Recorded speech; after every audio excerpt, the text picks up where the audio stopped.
I want you to be successful. And in order for that to happen, we're going to have to talk about some pretty tough things. And one of those things is convenience. Convenience is not neutral. It's absolutely biased. What I mean by that is convenience wants to be in the driver's seat in every area of your life. And if you build your life around only doing what is easiest in the moment, you're going to find yourself always busy and still stuck. Convenience is a trap. Here's what the trap looks like. You do what's easiest now, and then you wonder why life feels so heavy later on. There's three areas that convenience always attacks. Number one is capacity. If you're moving at the mercy of convenience, you never stretch yourself to grow your capacity for what you can handle, whether it's problem solving or stress or even in relationships. But always searching for what is convenient causes your capacity to stay at a very, very low level.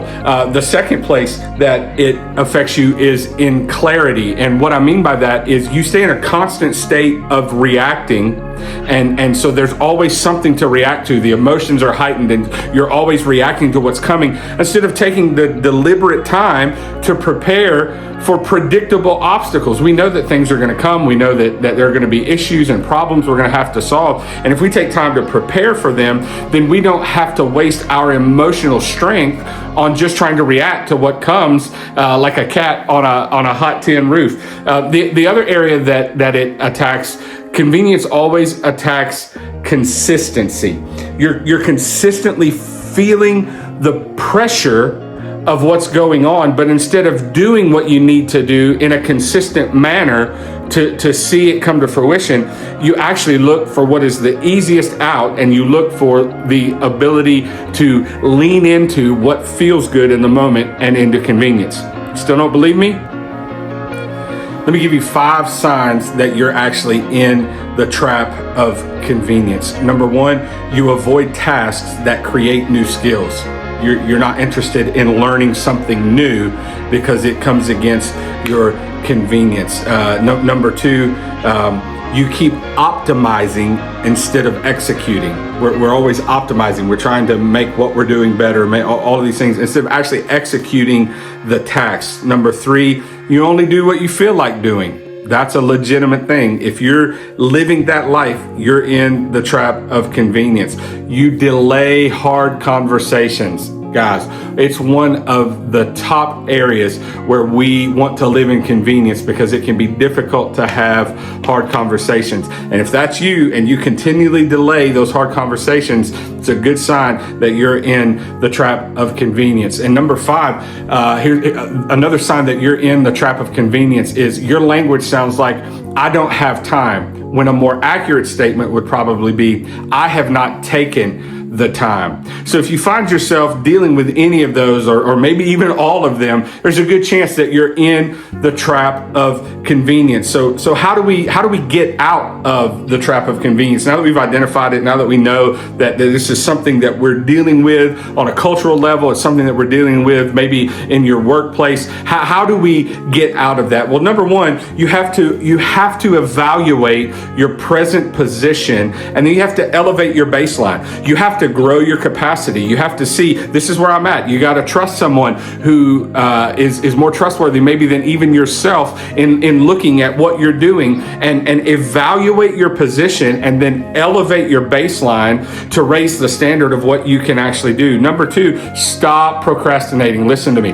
Procrastination is the predecessor to being overwhelmed. I find all of the time when people are saying, oh, I'm overwhelmed at this or I'm overwhelmed at that, most of the time it's because procrastination has been in their life and they've been delaying something that they could have done earlier or at a better time. Listen, if you can do it now, do it. Just go ahead and do it and break the box and break the trap of convenience.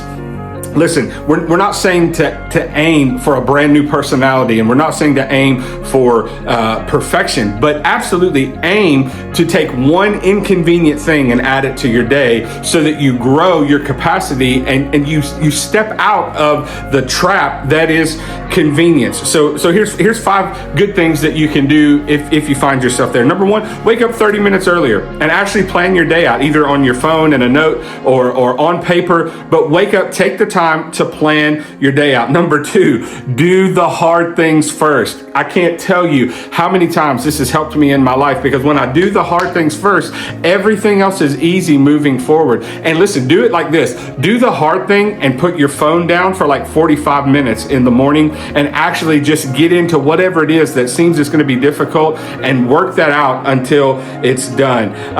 Number 3, have the hard conversation that you've been delaying. Set up a time. I can guarantee you the conversation is not going to be as difficult as you thought it was going to be. So go ahead and have the hard conversation. And then here's another one. Audit your spending for one inconvenient thing that is there, or rather audit your spending and remove one convenient habit. If there's something in there that maybe I don't need this, it's just adding convenience, but audit your spending and look at that and say, hey, can this move, or can I adjust here? It's just a very practical way to do it. Here's another one.